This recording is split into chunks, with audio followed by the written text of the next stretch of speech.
Huu ni ujumbe maalum kwa vijana wetu wadogo waliokuwa chuo cha polisi CCP ambao waliingia mwaka jana na walipaswa kumaliza mwaka huu mwezi wa 8. Lakini cha ajabu hamkuweza kuapishwa na kupewa kazi. Badala yake wamewachukua wakati huu na kuwasambaza ili mkaingie kwenye matatizo na wananchi kesho, kwamba mkawazuia wananchi kwenye maandamano ya mafuriko ya watu. Wamewatoa ninyi chambo ili kulinda ufisadi wao, uizi wao na uovu wao.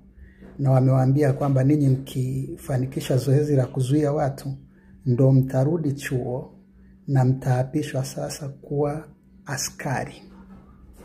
Nisikilizeni wadogo zangu, nisikilizeni vijana wadogo. Askari kutoka CCP ambao hamjaapishwa na mmetishiwa kwamba mfanye kwanza hii kazi ya kuzuia raia, alafu ndipo mtarudi CCP muapishwe kwa askari. Sikiliza, kwa kuwa umeshakuja kwenye training, umetrainiwa kule, we ni askari, ni haki yako kabisa kwa haki kuajiriwa, na nchi ina uhaba wa askari, nchi ina uhaba wa askari.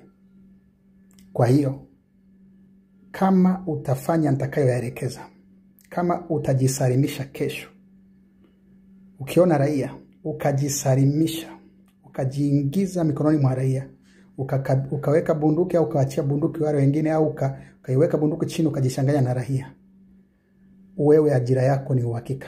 Una haja ya kuuawa, una haja ya kuua, kwa sababu tunapigania nchi yetu. Ungekuwa hakuna urasimu, ungekuwa umeshakuwa polisi kwa haki tangu mwezi wa 8.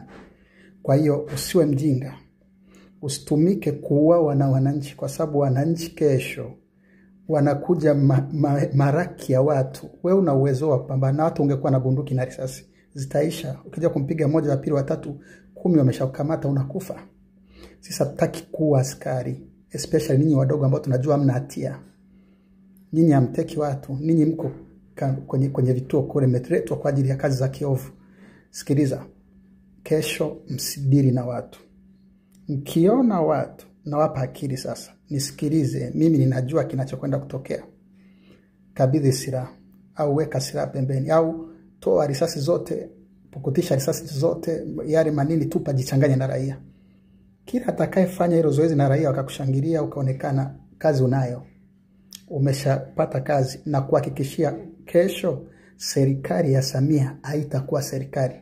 Kwa hiyo usiogope mtu yeyote. Kesho ni mwisho wa serikali katili ya mauaji ya utekaji ya Samia. Kwa hiyo wewe nisikilize mimi, amini maneno haya kabla kesho ujawa nyama ya wananchi. Ukijichanganya na wananchi umepona. Lakini pia askari mlioko kazini, ninyi tumekuwa tukiona malalamiko yenu, mmekuwa mkitumia jumbe za kulalamika na kuumizwa na hali ya nchi na mpendi. Wengine mmevujisha hadi chats yale mazungumzo ya Mafwele ya juzi ya tarehe 18 mwezi wa 10, mmevujisha kuonesha mkubaliani. Sasa kesho na ninyi fanya hivyo hivyo. Jichanganye na raia. Mimi nisikilize, jichanganye na raia. Jichanganye na raia. Hili ni jambo la Mungu, jichanganye na raia. Hatutaki mfe, hatutaki muuawe. Raia wana hasira, wameona watekaji hawapatikani kwa njia yote, kesho wanataka kila polisi ni mtekaji. Sasa mimi niwape akili, kesho jichanganye na raia. Wewe weka bunduki, wewe toa risasi, alafu jichanganye na raia. Waambie unyoweka mikono juu, jichanganye na raia. Utakuwa umepona, lakini pia utakuwa umeponya kazi yako. Hakuna atakaye kunyang'anya kazi. Kesho serikali ya Samia inaanguka.